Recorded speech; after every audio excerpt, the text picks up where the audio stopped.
زبور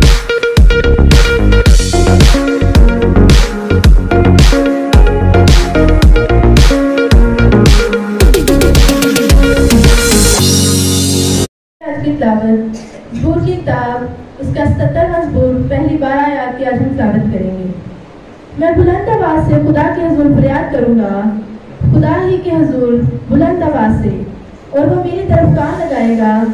اپنی مصیبت کے دن میں نے خداوند کو ڈھونڈا، میرے ہاتھ رات کو پھیلے رہے اور ڈھیلے نہ ہوئے، میری جان کو تسکین نہ ہوئی۔ میں خدا کو یاد کرتا ہوں اور بے چین ہوں، میں بویلا کرتا ہوں اور میری جان ڈھال ہے۔ تو میری آنکھیں کھلی رکھتا ہے، میں ایسا بےتاب ہوں کہ بول نہیں سکتا۔ میں گزشتہ ایام پر یعنی قدیم زمانہ کے برسوں پر سوچتا رہا، مجھے رات کو اپنا گیت یاد آتا ہے۔ میں اپنے دل ہی کو میں سوچتا ہوں، میری روح بڑی تفتیش میں لگی ہے، کیا خداوند ہمیشہ کے لیے چھوڑ دے گا؟ کیا وہ پھر کبھی مہربان نہ ہوگا؟ کیا اس کی شفقت ہمیشہ کے لیے جاتی رہی؟ کیا اس کا وعدہ ابد تک باطل ہو گیا؟ کیا خدا کرم کرنا بھول گیا؟ کیا اس نے قہر سے اپنی رحمت روک لی؟ پھر میں نے کہا، یہ میری ہی کمزوری ہے۔ میں تو حق تعالیٰ کی قدرت کے زمانہ کو یاد کروں گا، میں خداوند کے کاموں کا ذکر کروں گا، کیونکہ مجھے تیرے قدیم عجائب یاد آئیں گے۔ میں تیری ساری صنعت پر دھیان کروں گا اور تیرے کاموں کو سوچوں گا۔ آمین۔ خدا کے زندہ اور مقدس کلام کا پڑھا اور سنا جانا ہم سب کے لیے باعث برکت ہو۔ خدا کا نہایت شکر ہے۔ بڑی شکر گزاری کرتے ہیں جنہیں خداوند نے پرستش کا یہ بہت بڑا توڑا بخشا ہے، اور بلا شبہ جیسے میں نے آپ کو پچھلے دنوں بھی بتایا تھا کہ خدا کا خادم بیان کرتا ہے کہ ہر چیز جو اپنے ماحول میں زندہ رہتی ہے، تو پرستار جو ہیں، خدا کے لوگ جو ہیں، ایماندار جو ہیں، وہ پرستش میں زندہ رہتے ہیں۔ پریز دی لارڈ۔ تو یہ لوگ مبارک ہیں جو وہ ماحول کریٹ کرتے ہیں، وہ ماحول بناتے ہیں جس کے اندر ایمانداروں کی روحیں تازہ ہو جاتی ہیں۔ میں چاہتا ہوں ان بھائیوں کے لیے خدا کے جلال کے لیے ایک دفعہ زور سے تالیاں بجائیں۔ اور خدا کی شکر گزاری کرتے ہیں کہ وہ ماحول بن چکا ہے۔ خداوند کا وعدہ ہے کہ یہاں 2 یا 3 بھی میرے نام پہ جمع ہو جائیں، میں ان کے بیچ میں ہوں۔ خداوند ہمارے درمیان ہے، یقیناً اب ہمارے دل خدا کے کلام کے لیے تیار ہیں۔ سو آئیے کلام مقدس میں سے جو آیات بیٹی نے تلاوت کی ہیں ان میں سے 6 آیت سے دوبارہ 10ویں آیت تک پڑھتا ہوں، آپ سب کے ساتھ ذرا دیکھیے۔ لکھا ہے کہ مجھے رات کو اپنا گیت یاد آتا ہے، مجھے رات کو اپنا گیت یاد آتا ہے، میں اپنے دل ہی میں سوچتا ہوں، میری روح بڑی تفتیش میں لگی ہے، کیا خداوند ہمیشہ کے لیے چھوڑ دے گا؟ کیا وہ پھر کبھی مہربان نہ ہوگا؟ کیا اس کی شفقت ہمیشہ کے لیے جاتی رہی؟ کیا اس کا وعدہ اب تک باطل ہو گیا؟ کیا خداوند کرم کرنا بھول گیا؟ کیا اس نے قہر سے اپنی رحمت روک لی؟ اور پھر 10ویں آیت میں لکھا، پھر میں نے کہا یہ میری ہی کمزوری ہے، میں تو حق تعالیٰ کی قدرت کے زمانے کو یاد کروں گا۔ آمین۔ یہ جو 10ویں آیت ہے میرے عزیزو، اس کو آج ہم نے تھوڑی دیر کے لیے دیکھنا ہے۔ یہاں پہ لکھا ہے، پھر میں نے کہا یہ میری ہی کمزوری ہے، یہ میری ہی کمزوری ہے، میں تو حق تعالیٰ کی قدرت کے زمانہ کو یاد کروں گا۔ میرے عزیزو، آج ہم تھوڑی دیر کے لیے اس بات کو دیکھیں گے کہ جب خدا کا یہ عظیم خادم یہ کہتا ہے کہ میں نے کہا یہ میری ہی کمزوری ہے، یہ میری ہی کمزوری ہے، میں تو حق تعالیٰ کی قدرت کے زمانے کو یاد کروں گا، خدا کا کلام اس تعلق سے میں کیا سکھاتا ہے۔ اور جیسے میں نے پچھلے دنوں بھی آپ کو بتایا تھا کہ روزوں کے یہ مقدس ایام ہیں، اور ان میں عام روٹین میں ہم روزوں کے تعلق سے بہت ساری تعلیمات، بہت سارے پیغامات جو ہے وہ ٹیلی ویژن چینلز پر اپنے چرچز میں سنتے رہتے ہیں، لیکن ہم نے اس دفعہ یہ کیا تھا، ہمیں خدا نے یہ بھی بوجھ دیا تھا کہ ہم روزوں کے ایام میں ان چیزوں کے بارے میں سیکھیں جو روزوں میں کرنے کی ضرورت ہے، جو روزے کے دنوں میں کرنے کی ضرورت ہے۔ اور ان میں سے ایک چیز یہ ہے میرے عزیزو کہ خدا کا کلام یہ بیان کرتا ہے کہ خدا ہمیں یہ وقت دیتا ہے تاکہ ہم پھر سے اپنی کمزوریوں کے بارے میں جان سکیں، پھر سے اپنی کمیوں کوتاہیوں کے بارے میں جان سکیں، پھر سے اپنے گناہوں کے بارے میں جان سکیں، کیونکہ خدا کا کلام کہتا ہے کہ ہم میں سے کوئی شخص جو ہے وہ یہ نہیں کہہ سکتا کہ میں نے اپنے آپ کو پاک کر لیا، میں صاف کر لیا، میں بے گناہ ہو گیا، کیونکہ کلام کہتا ہے اگر ہم کہیں کہ ہم بے گناہ ہیں تو خود کو فریب دیتے رہتے ہیں، اور ہم میں سرے سے سچائی نہیں ہے۔ جو کرنے کی ضرورت ہے وہ یہ ہے کہ اگر ہم اپنے گناہوں کا اقرار کریں تو دین وہ ہمیں ساری ناراستی سے پاک کرنے میں سچا اور عادل ہے۔ آمین۔ لیکن میرے عزیزو، کلام خدا یہ بیان کرتا ہے ہماری زندگیوں میں اکثر ہمارا وتیرہ یہ رہتا ہے کہ ہم اپنی کمزوریوں کو نہیں، اپنی غلطیوں کو نہیں، دوسروں کی کمزوریوں کو دیکھتے رہتے ہیں، اپنے گناہوں پر کبھی غور نہیں کرتے، اپنی کمزوریوں پر کبھی غور نہیں کرتے، دوسروں کی کمزوریوں کو جانچتے رہتے ہیں، پرکھتے رہتے ہیں، حالانکہ اس بات کا خدا نے ہمیں کوئی اختیار نہیں دیا۔ خدا کا کلام یہ بیان کرتا ہے کہ یہ وہ ایام ہے جن کے اندر ہمیں خدا کے حضور ٹھہرنے کا، رک جانے کا، اپنی زندگیوں پر غور کرنے کا موقع ملتا ہے کہ ہم زبور نویس کے ساتھ کہہ سکیں میں نے کہا یہ میری ہی کمزوری ہے، میں تو حق تعالیٰ کی قدرت کے زمانے کو یاد کروں گا۔ ہم دو حوالے سے اس مختصر سے وقت میں اس آیت کو دیکھیں گے۔ پہلی بات جو ہے، جو اس سارے زبور کا پرسپیکٹیو ہے، جو تناظر ہے، وہ یہ ہے کہ خدا کا کلام یہ بیان کرتا ہے کہ یہ شخص جو ہے زبور نویس اس وقت خدا کے حضور نہایت مایوسی کی حالت میں تھا۔ دیکھیں وہ 5 سے 6 سوال کر دیتا ہے، کہتا ہے کہ کیا خداوند ہمیشہ کے لیے چھوڑ دے گا؟ کیا وہ پھر مہربان نہ ہوگا؟ اس کی شفقت ہمیشہ کے لیے جاتی رہی، اس کا فائدہ باطل ہو گیا؟ کیا خدا کرم کرنا بھول گیا؟ کیا اس نے قہر کر کے اپنی رحمت روک لی ہے؟ ہماری زندگیوں میں بھی کبھی کبھار ایسے حالات، ایسے وقت آ جاتے ہیں جب ہمیں بھی لگتا ہے کہ شاید خداوند ہمیں بھول گیا ہے، حالانکہ حقیقت یہ ہوتی ہے ہم خدا کو بھول جاتے ہیں، ہم اس کے خوبصورت وعدوں کو، کلام کو بھول جاتے ہیں۔ میرے عزیزو، خدا کا کلام بیان کرتا ہے جب یہ مایوسی کے انتہائی گہرے گڑھے میں گرا ہوا ہے، وہاں یہ ساری باتیں سوچتا ہے۔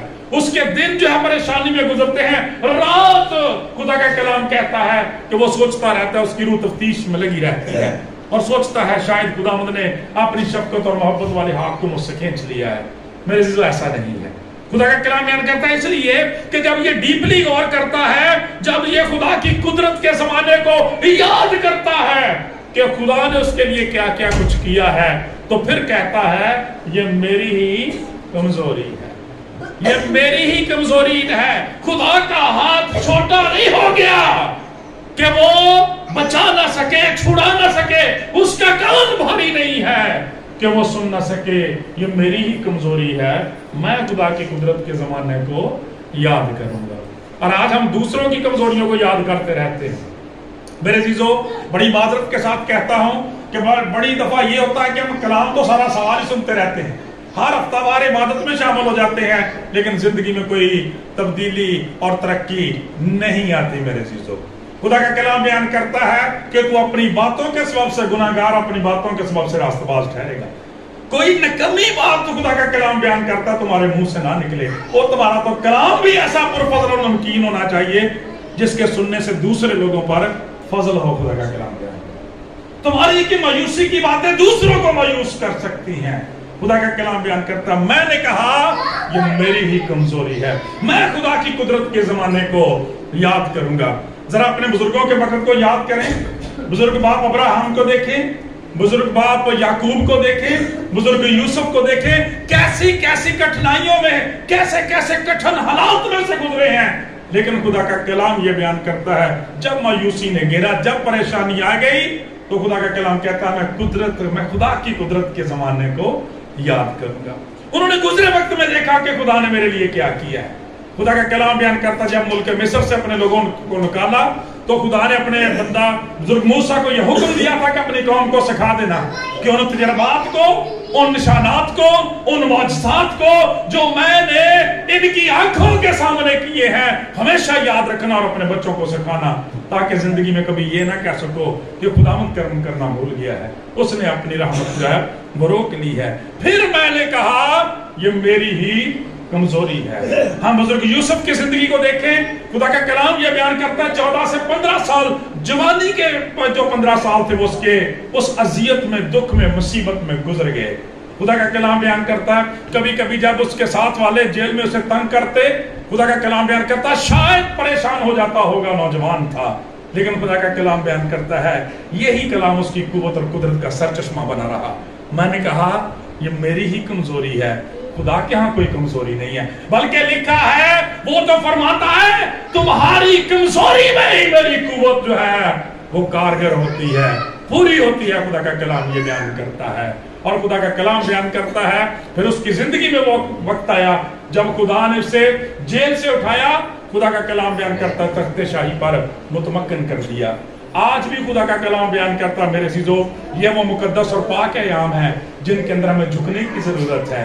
خدا کی قدرت کے زمانے کو یاد کرنے کی ضرورت ہے کہ وہ آج کل بلکہ بد تک یکساں اور سب کچھ کرنے کی قدرت رکھتا ہے.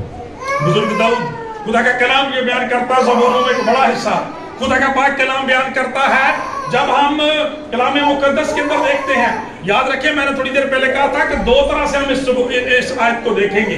ایک تو ایسا حوالے سے کہ جب ہم زندگی کی مشکلات میں, مسائل میں, پریشانیوں میں گر جاتے ہیں تو ہم خدا کی قدرت کو ہی بھول جاتے ہیں, خدا کے کلام کو بھول جاتے ہیں, اس کے وعدوں پر شک کرنا شروع کر دیتے ہیں, حالانکہ کمزوریاں ہماری زندگی میں ہوتی ہیں. اور جب ان کو مان لیتے ہیں خدا کی قدرت بڑھتی اور کام کرتی ہے. خدا کا پاک کلام بیان کرتا ہے, اور ایک اور صورتحال, ایک اور سچویشن جو ہماری زندگیوں کے اندر ہوتی ہے وہ یہ ہوتی ہے کہ ہم دوسروں کی کمزوریوں کو, دوسرے انسانوں کی کمزوریوں کو دیکھتے رہتے ہیں, اپنی کمزوریوں کی طرف کبھی غور نہیں کرتے. اس شخص کے بارے میں جس کا نام بائبل مقدس میں بڑا خوبصورت نام ہے, اور اس شخص کا انٹروڈکشن بائبل مقدس کے اندر یہ ہے کہ میرا بندہ داؤد میرے دل کے موافق مل گیا. اور آپ کو پتا ہے اس کے موافق ہونے کی وجہ کیا ہے؟ خدا کا کلام یہ بیان کرتا ہے کہ وہ ہمیشہ اپنی کمزوریوں کو مان جاتا ہے. بڑا طاقتور تھا, بہت سمجھدار تھا. خدا کا کلام بیان کرتا شیرین نغمہ ساز تھا, خدا کا شاعر تھا. خدا کا کلام کہتا جنگجو تھا, بہادر چاند سپہ سالار تھا, بادشاہ تھا. خدا کا کلام بیان کرتا ہے اس کے باوجود اپنی کمزوریوں کو مان لینے والا ہے. آپ کو پتا ہے کہ جب بتسبا کو اس نے لیا تھا, ہتی اوریا کی بیوی کو اس نے لیا تھا, خدا کا پاک کلام بیان کرتا ہے کہ جب اس کے بیٹا ہونے والا تھا خدا نے فیصلہ کیا کہ میں اس بیٹے کو مار دوں گا, اس لیے کہ گناہ کی وجہ سے تو نے غیر قوم میں کفر بکنے کا موقع پیدا کیا ہے, اس کی سزا تجھے ملے گی. خدا کا پاک کلام یہ بیان کرتا ہے, کلام کے اندر لکھا ہے کہ وہ روزے میں ٹھہر گیا. خدا کا کلام بیان کرتا ہے 7 دن تک نہ اس نے کچھ کھایا نہ پیا. خدا کا پاک کلام یہ بیان کرتا ہے اس کے باوجود وہ بیٹا جو تھا وہ مر گیا. اور یہاں پر میرے ایک اور بات ہمیں سیکھنے کی ضرورت ہے کہ اکثر ہمارے میں ایک غلط رویہ یا غلط سوچ یہ پائی جاتی ہے کہ شاید ہم روزوں کے ذریعے سے اپنی عبادت و ریاضت کے ذریعے سے خدا کو مجبور کر سکتے ہیں. ناٹ ایٹ آل, ایسی کوئی بات نہیں. جیسے میں نے پچھلے دنوں میں بات کہی تھی کہ ہماری یہ عبادت و ریاضت خدا کی شکر گزاری کے لیے اور ہماری تعلیم و تربیت کے لیے ہوتی ہے, نظم و ضبط کی ہوتی ہے.